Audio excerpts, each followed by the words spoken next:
Her Story is a program that explores women, leadership, and healthcare.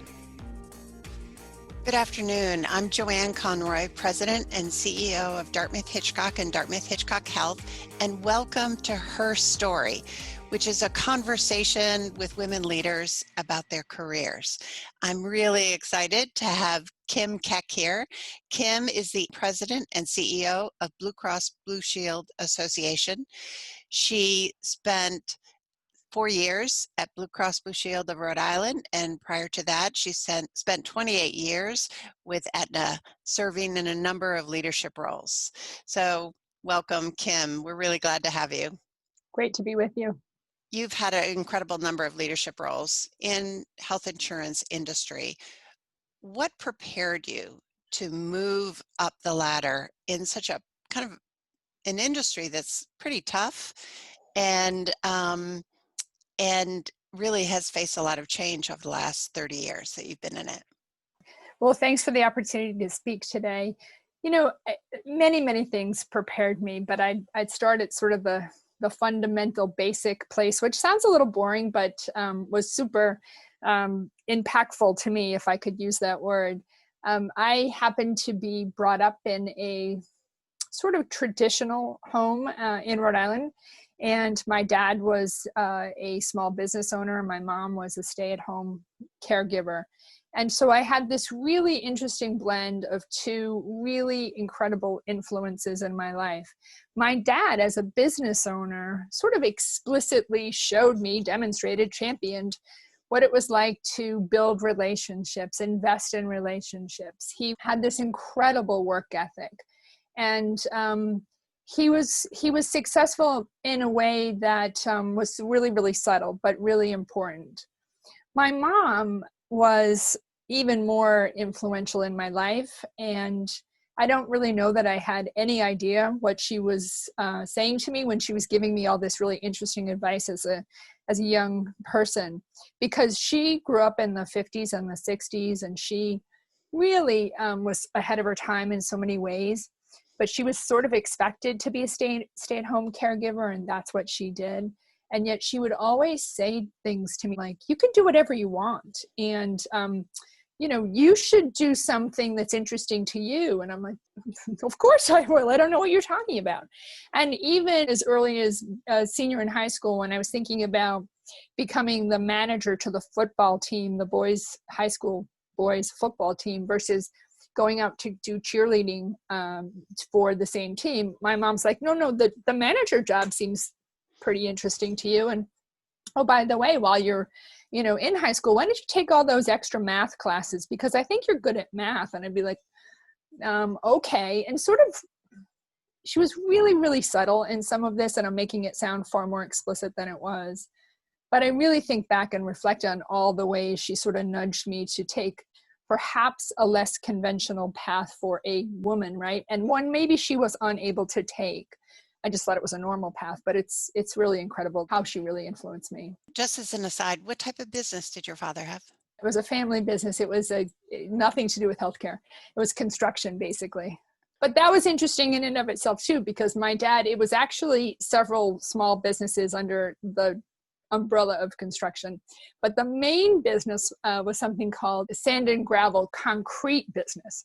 So just as a little quick story, my dad was also not just successful locally in Rhode Island in his business, but he made it to a board of a national association of his business. And he wanted me to go to this meeting with him. So I did. And I thought, okay, there's not a single person on this board or at this meeting who is my gender. And I think I'm just going to go in a different path.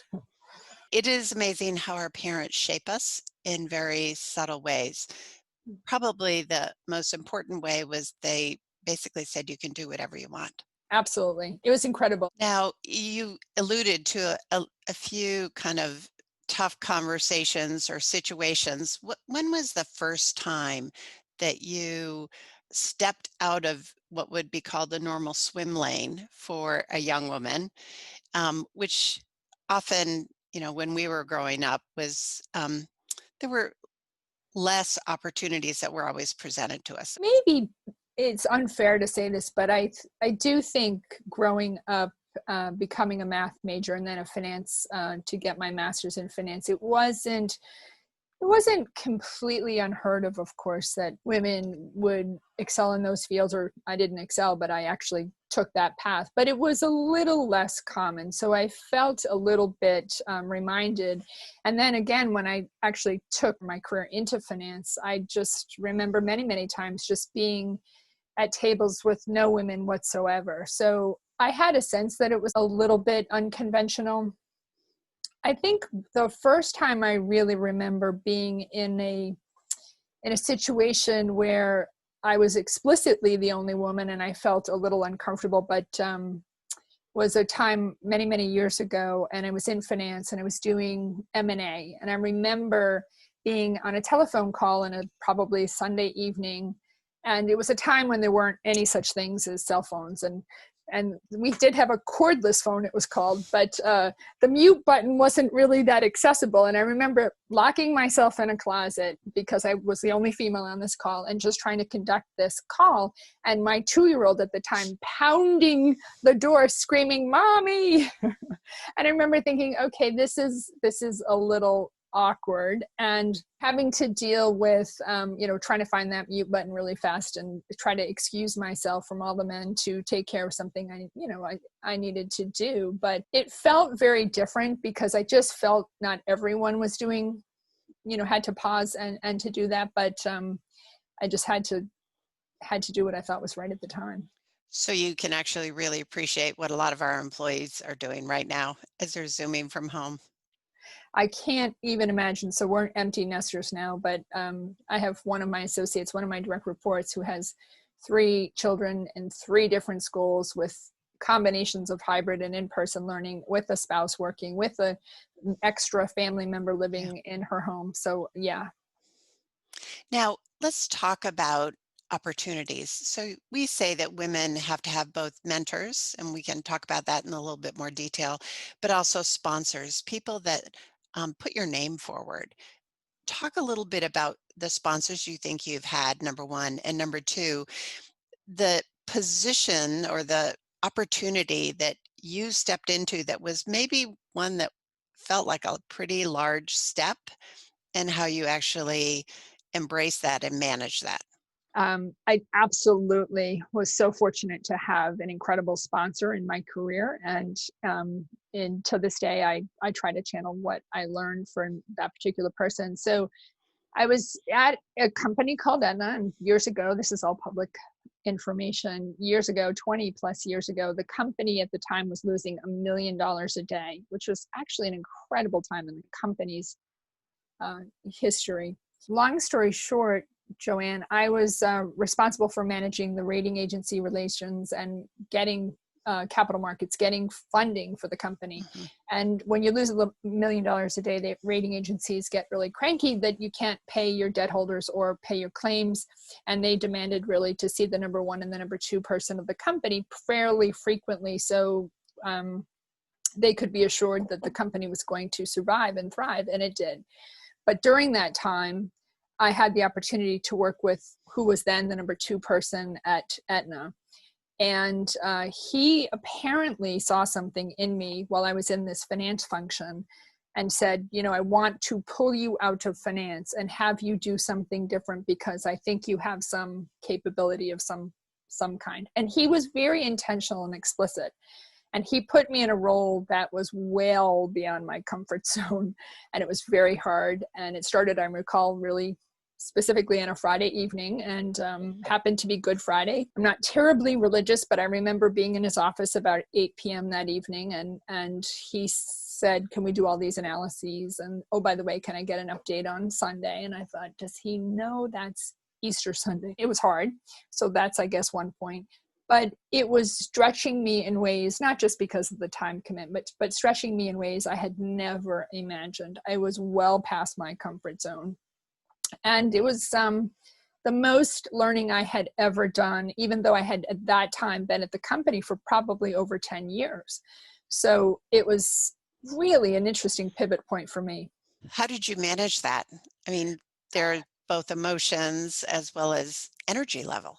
not that well, I would say, in the beginning. In fact, about 2 or 3 months perhaps into this role, the CFO of the company was noticing that I just was probably barely able to keep my head above water. Mm-hmm. And he literally said to me, the CFO said, "Hey, we have this role for you in finance. If you want sort of," wasn't exactly my old job, but it was like, "If you want to come back to finance, we'd love to have you."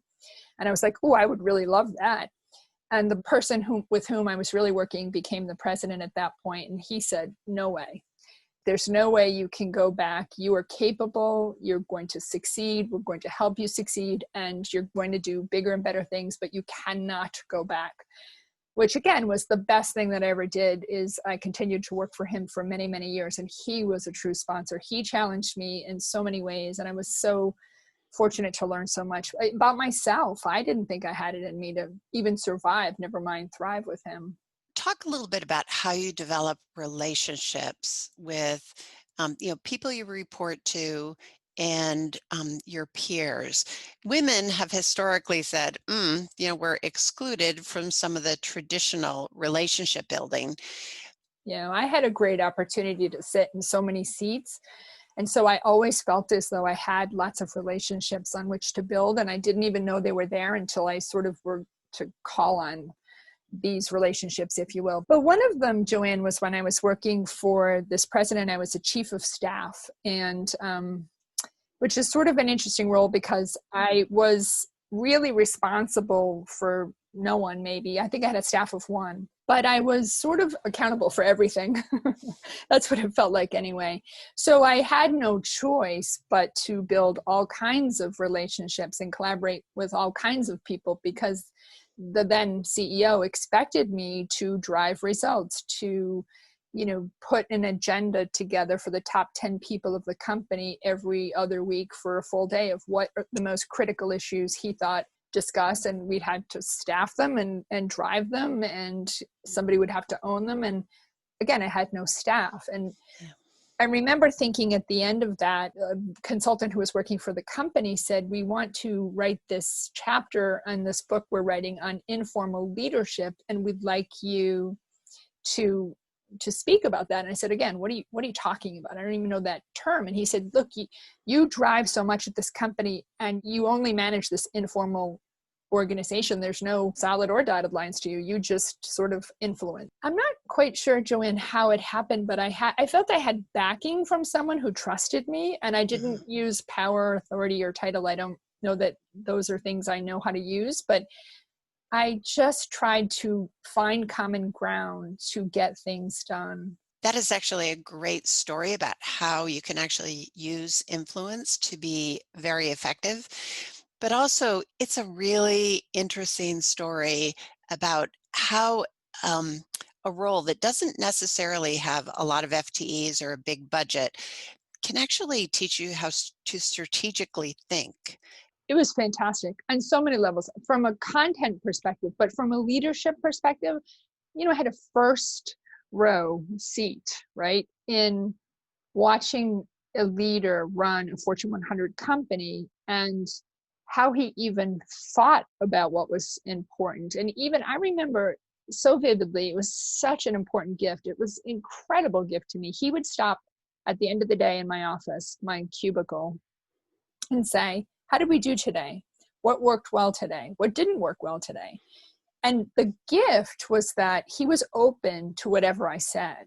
And I didn't say, "Oh, so-and-so said this." And of course I wouldn't say that, but it was this incredible opportunity to have he created this safe environment. I didn't know it at the time, but of course now know very few people would give him candid, honest feedback in a way that made us all better. And then he took it from me, and he just created that space. It was such an incredible lesson to learn. That's a great opportunity. So one of our questions for her story is, do you believe you're an accidental or an intentional leader? I think yes and yes. Maybe I should be embarrassed by this, but I don't remember having career aspirations except to be a CFO, which my sponsor cured me of that aspiration, which is sort of along the lines of don't go back to finance. I want you to stretch yourself. And, after having the opportunity to even lead, as I've described, this informal organization, it was really satisfying to me to work collaboratively to get things done. So I probably over time became more intentional about it. Now, you had a great story about how your daughter would describe you, because there was probably a time in your life that it was a little bit crazy.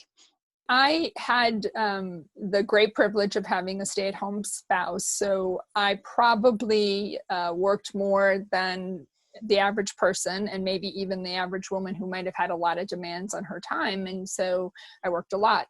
And I remember coming home one day, and my daughter, who was I think 9 at the time, but my size, literally took my clothes that I had taken off for the day and put them on and started videotaping herself. And as she was videotaping herself all dressed in my garb, she took off glasses, put on sunglasses, and said, "Look, this is Kim Keck. She's on vacation. Nothing changes, but the sunglasses go on." And I thought, let me just take the knife out of my heart. I just was a little bit heartbroken, but nonetheless, it was really an important thing for me to hear, to see. And I thought I was creating this role model of breaking barriers and showing her that she could do whatever she wanted. And instead, she just thought I was working a lot. And so gave me an opportunity to pause. What do you think is the edge that you have? I mean, there are a lot of talented people in healthcare. You know what? We see them all the time, but what is your special thing that actually helped you get to where you are now? Well, besides a sponsor, because I had a great privilege, and that particular sponsor at Aetna gave me lots of opportunities, including running my first P&L, which opened up even more doors and more doors.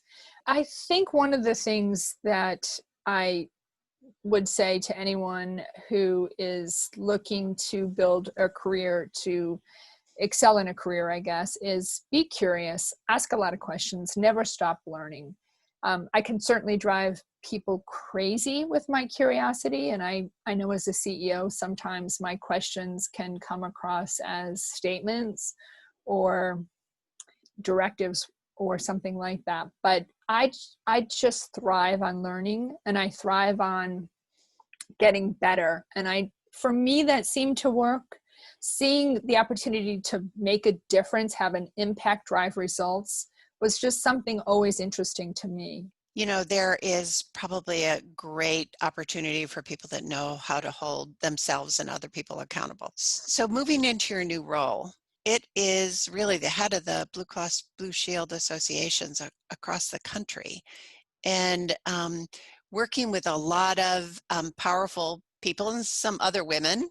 So number one, what do you think are the challenges as you step into that new role?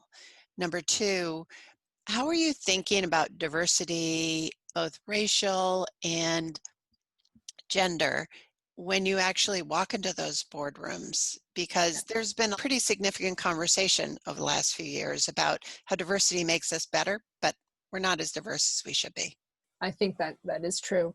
In terms of the association, Joanne, I'd say there's a lot of what I have done in the past that, of course, I'll tap into. So the association is many things. One of what the association is sort of this convener of 36 different independent Blue Cross plans across the country. So I think back to my comments a moment ago and to my years running the informal organization. There's an awful lot I think I'm going to tap into there. I'm hoping we can find some common ground. We can solve issues together. We can have the courage to put issues on the table together and the like, and make sort of this whole even greater than the sum of its parts. And the parts are actually doing some really important work, including on sort of racial disparities in healthcare, which is a really, really important topic, obviously exacerbated by COVID or highlighted by COVID or both. But it's something I can come back to. I think from the diversity perspective, though, more broadly and at the board level, I still think about it sort of the same way I think about my career. I try to show up in the boardroom, same thing, ask questions, not inappropriate, not management questions, but bring a perspective and try to come with a different, not try because that sounds almost contrived, but really understand different angles of the same issue in a way that I hope can guide and coach management if in fact, they're seeking counsel, which most often they are. I do think I see a lot more diversity on boards in 2020 than I did even a few years ago. I think we have a long way to go, but at Blue Cross Blue Shield of Rhode Island on my own board, we have over 10% are people of color, people who identify as Black. We have over 30% who are women.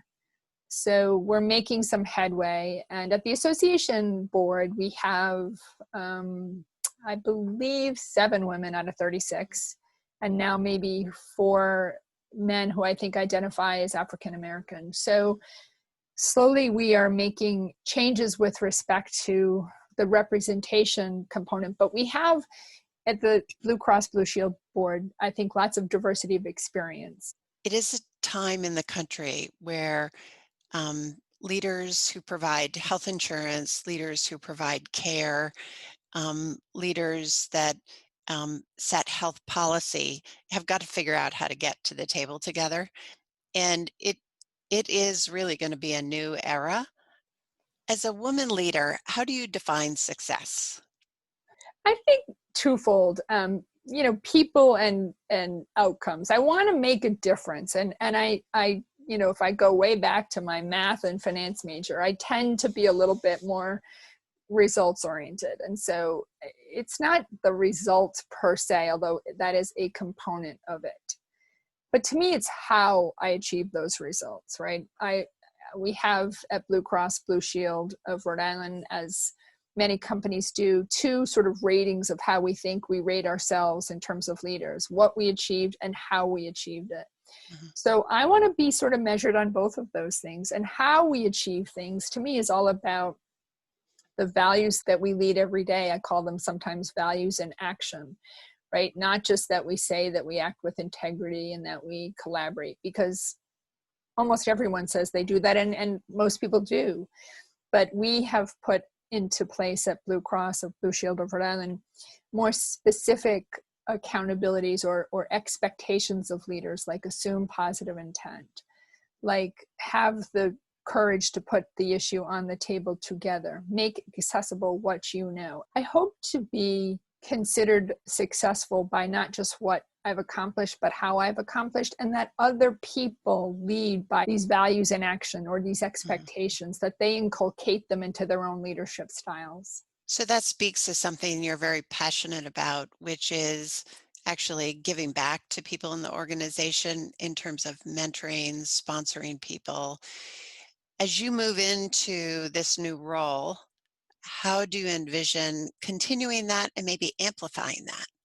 It's something I think I want to spend more time than I have thus far in my career, even though it's been something I've been doing for many, many years, but on a less formal way.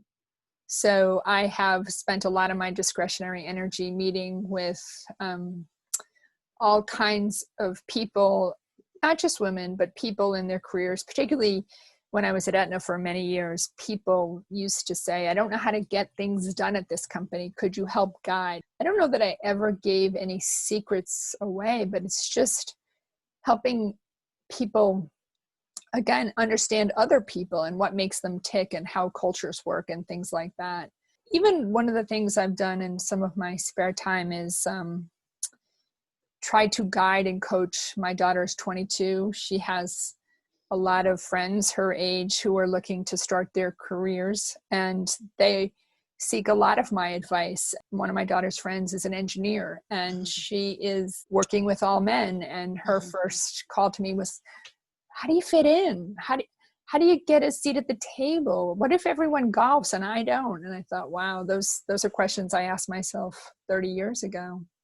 Yeah, they don't change. We have better answers, we think, but they're asking the questions earlier. Right. It took me a long time even to articulate that question. So I gave her what I thought I knew 30 years later. What do you do outside of work? Because we all need to decompress. I used to be a big runner. A couple of injuries later, I'm just a little bit of a runner, but I, like many, have become sort of crazed with a Peloton bike. Prior to the pandemic, we used to travel quite a bit. So we're doing a little imaginary travel, sort of planning for the future when we're free to roam the country and the world, which will come, I hope. You would know better than I, Joanne, but I hope in our not too distant future. So final question. Let's say you were 80. What advice would you give your younger self? I think first and foremost, I'd probably say be patient. I do have this curiosity. I do have this thirst to make an impact. And, sometimes you have to slow down to speed up. Mm-hmm. And oftentimes I just had one speed. 6,000 RPMs. Something like that. Well, it's really been a pleasure getting to know you and for our audience to get to know you, Kim. And we wish you all the best in your new role. We know you're just going to do an awesome job. It's been a pleasure to speak with you today, Joanne.